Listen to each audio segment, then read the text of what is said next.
Arka tarafı da çok istersin.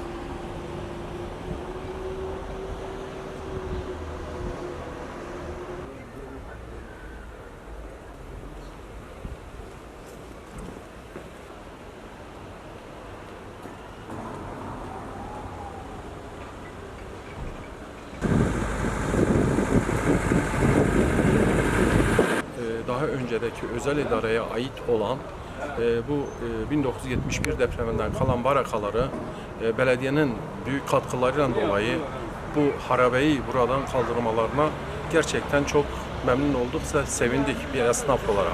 Evet. Ama burayı kaldırdıktan sonra bazılarına da peşkeş olarak da değil de sadece burayı yeşil alan olarak kullandırılıp vatandaşın Bingöl halkına hizmet vermesi ve artı yan tarafındaki özel idare binasının şu anda boş olup da harabe elinde ve bazı başıboş insanların oralara gidip de geçen gün de aynı durumda orada bir yangın olayı çıktı ve bu daha ileride daha başka şeylere de sebep olabilecek bir durumdadır.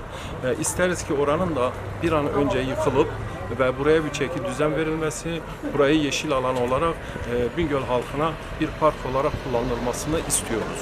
Bingöl'ün en büyük sorunlarından bir tanesi de otoparktır. Burada zaten trafik kurallarına uyulmuyor. Mesela kapalı olan yolların hangi tarafı tek taraflı, çift taraflı şerit olarak da bunları uygulanmıyor. Burada sıkıntı yaşanıyor bütün şoförler olarak, araç kullanıcılar olarak. Ben Zeki Tezer, 20 senedir bu mahallede oturuyorum. Eskiden olduğu buralar biliyorsunuz barakalardı. Hiç olmazsa o barakalar insanlar oturuyordu. Bu ağaçlar, yeşillik, şunlar bunlar korunuyordu. Yine az da olsa bir canlılık vardı. Sonra zaman geçtikçe o barakalar şeyi kaybetti. İnsanlar burada oturan çoğu gitti başka yere, burası boş kaldı. Tinerisi, hırkızı, şu bakla ne gelir, her türlü pislik, her türlü pislik. Zaman zaman burada biz bunlara şahit olduk.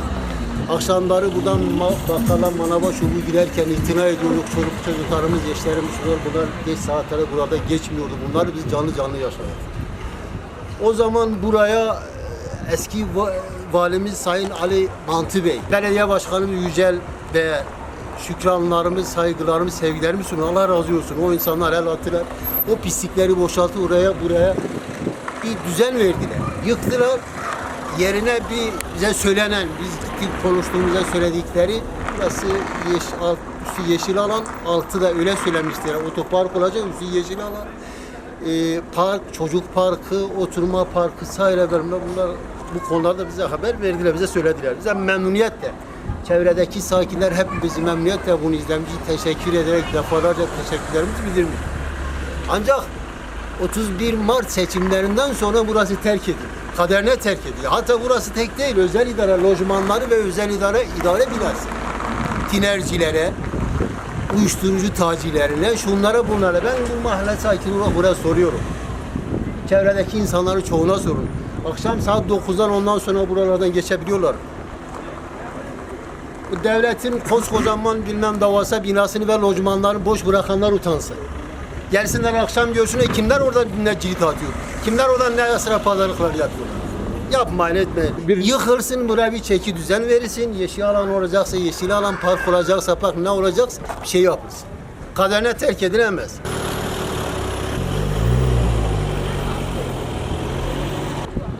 O geldi, o da bir küfür etti.